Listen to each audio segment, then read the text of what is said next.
extraño lo que está sucediendo. Lo sumo para esta charla a Diego, porque de hecho, Diego, vos me decías en la pausa, estuviste en ese lugar, en esa parte de África, donde se está generando una grieta. Esto es en Etiopía, para ser más exactos. Esto es en Etiopía y en realidad es todo un valle que recorre y que escara el este de África. Es una falla que está separando un pedazo del continente.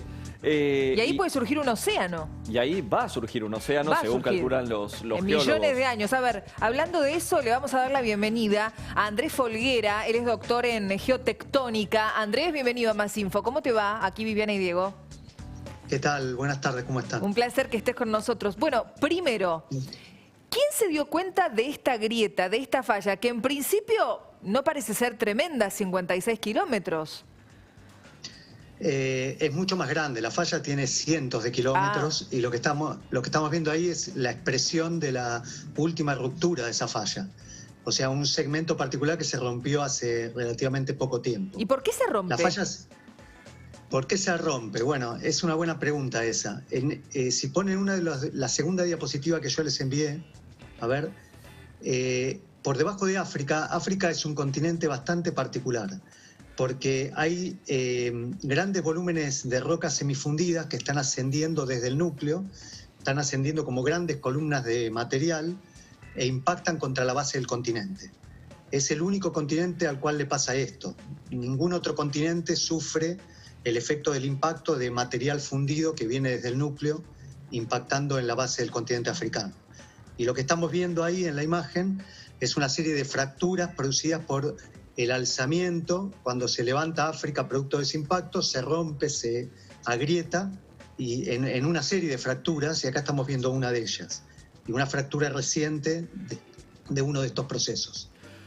Andrés, entonces, también pongámosle un poco de perspectiva esto. ¿En qué velocidad sucede esto? Porque muchos se preguntan si digamos, en un tiempo de vida humana vamos a llegar a ver al menos algún curso de agua ahí en el medio del este de África. Claro, son millones de años, ¿no? Ni idea. La pregunta es buena. Somalia, que es la parte oriental del continente africano, se está separando unos 2 centímetros por año del continente. Hacia el norte hay masas continentales que ya se separaron de África. Por ejemplo, ustedes saben que entre Arabia y África hay un estrecho corredor de un océano que es el Mar Rojo. Bueno, el Mar Rojo justamente es una fractura que se expandió y generó fondo marino. Ya hay fondo oceánico en el Mar Rojo. O sea que Arabia estaba adyacente a África. Después Madagascar, que es una isla que está en el Océano Índico, era un fragmento de África que también se arrancó y hoy en día está separado. O sea que Somalia probablemente tenga una suerte similar. Ahora, respecto de la pregunta que usted hizo, si nosotros podríamos, como la civilización humana, digamos, ver este proceso, la respuesta es no. Los primeros homínidos que justamente aparecen en este sector, en África Oriental, tienen unos 5 o 4 millones de años de antigüedad. Y para que se abra un océano como el del Mar Rojo hacia el norte, hacen falta 5 o 10 millones de años más. Entonces, probablemente o no estemos o hayamos evolucionado en alguna otra cosa, pero es muy improbable que en 5 o 10 millones de años haya algo parecido a un hombre viendo este proceso. Simplemente para conectar con otra ciencia, Lucy, el homínido más antiguo que conocemos, viene de Etiopía también. Y por suerte Etiopía estaba conectada al resto de África, porque así es como nosotros pudimos llegar tanto al resto del mundo, Europa, Asia, etcétera, ¿no? Exactamente, y es muy pertinente lo que usted dice, porque los primeros homínidos aparecen acá, en el rift del África Oriental. Y justamente porque hay condiciones muy buenas, hay grandes lagos, es una zona verde dentro de África. Ahora, justamente los homínidos migran de África y se van hacia Europa y Asia, y hay una teoría que dice que migran justamente por los terremotos y por el volcanismo. Es una zona que genera condiciones ideales para que los homínidos se desarrollen, pero también los expulsa. Por ejemplo, esta grieta que estamos viendo está directamente asociado a un sismo. Y también está asociado a fenómenos volcánicos, de lava que emana a través de esas grietas. Ahora, entonces, hoy lo hablábamos incluso con Diego antes de tenerte aquí en el programa, Andrés. Mucha gente pensaba que esta falla se generaba por la temperatura que hay en ese lugar. Tengo entendido que es uno de los lugares más calurosos de la Tierra. No, tiene que ver con fenómenos profundos. Tiene Está que ver bien, con ya sabemos que no por lo que explicaste, pero digo, ¿cuál es la temperatura en ese lugar? ¿En superficie o en profundidad? Sí, en superficie. Es muy variable porque el Rift de África Oriental tiene cientos de kilómetros, va desde Kenia, Tanzania, Sudán, Etiopía, va cruzando diferentes países, cruza diferentes latitudes, llega hasta el Mar Rojo que tiene un clima y llega casi hasta Sudáfrica que tiene un clima diferente. O sea que es una gran fractura. Lo que estamos viendo es la expresión de una pequeña ruptura dentro de un sistema que tiene cientos a miles de kilómetros de largo. Claro, entonces lo que sí vamos a ver es actividad sísmica, digamos, normal.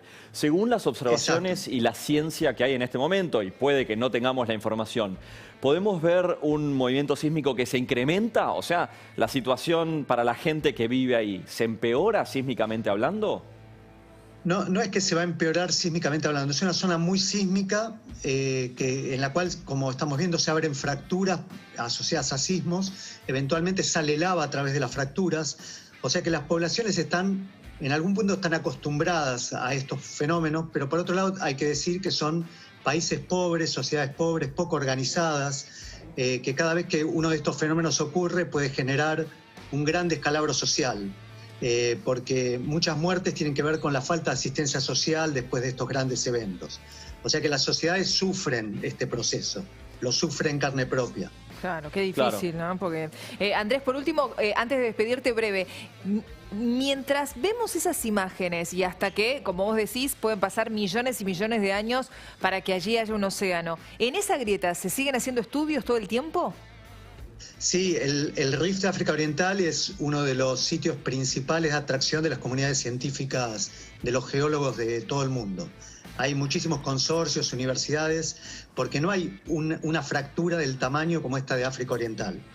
Tan extensa, que se mueve a tal velocidad. Es la principal fractura que está rompiendo un continente en la Tierra hoy.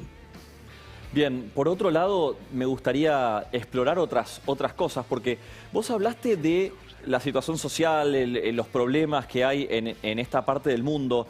Hay que recordar que, por ejemplo, partes de Etiopía tienen la malaria totalmente endémica, un problema realmente muy serio en algunas partes que justamente son cortadas por este valle Rift. Me gustaría tratar de entender si, como resultado de las imágenes que estamos viendo, las roturas, los quiebres, hay, por ejemplo, situaciones en las que el suelo, las adyacencias de todas estas zonas se van degradando en su productividad agropecuaria. ¿Tenés esa información? Más o menos, Bueno, ¿cómo la ves? cada vez que se genera una de estas fracturas como la que estamos viendo, empieza a haber un fenómeno que se llama carcavamiento, que es que los ríos empiezan a cortar aceleradamente los bordes, se empiezan a desmoronar los bordes de la grieta y va comprometiendo grandes sectores del suelo productivo. Eso pasa por fenómenos tectónicos como este que estamos viendo acá y van destruyendo el suelo, la superficie, digamos, productiva. O sea que además de producir sismos y que haya lava, degradan rápidamente los suelos adyacentes. Ese es un peligro secundario, pero que tiene un impacto económico importante en la zona. Andrés, nos hablabas antes de Somalia y ese estudio que hicieron y se fueron dando cuenta de cuánto esa grieta iba en aumento. No recuerdo si nos dijiste en este caso cómo es ese estudio. O sea, lo que se hace es se instalan GPS de muchísima precisión, similares a los GPS que usamos en navegación, pero con mucha mayor precisión. Se dejan en forma estable y de esa forma se pueden medir desplazamientos milimétricos a centimétricos anuales. Entonces, de esa manera se sabe perfectamente que toda la parte oriental de África ya no pertenece a la placa africana, se está desplazando y separando de África a una velocidad centimétrica, unos pocos centímetros por año. Pero eso extrapolado a 5 o 10 millones de años implica una separación importante. Algo que me gustaría poner en perspectiva, según tu estudio, tu trabajo, el movimiento de África, en términos geológicos, en términos humanos es muy lento, por supuesto, ya quedó establecido eso, pero en términos geológicos, ¿se mueve rápido o despacio comparado con otros movimientos tectónicos? Mira, te quiero dar un ejemplo. La India, vos conocés la India es parte del continente asiático. Ahora, sin embargo, la India era una pieza pegada a África, que se separó de África y se desplazó hasta la posición actual y colisionó contra Asia, formando los Himalayas. Que siguen creciendo, además. Que tienen que medir el Everest cada tantos años porque sigue creciendo en altura. Exactamente, la India se sigue metiendo por debajo de Asia y la India es un fragmento de África. Algo parecido va a pasar probablemente con Somalia. Somalia se va a arrancar y va a tener un viaje hacia el norte, vaya a saber hasta dónde. A veces esos viajes se detienen, por ejemplo, Madagascar se separó y se detuvo. Después, otros fragmentos son más exitosos y siguen su camino hacia el norte, pero son procesos muy importantes desde el punto de vista de su magnitud en el largo tiempo geológico. Andrés, muchísimas gracias por todo tu relato y todo lo que nos has aportado. Un placer tenerte. Un gusto. Gracias. Chao, buenas tardes. Muchísimas gracias. Ya le doy la bienvenida a Helio Cole, que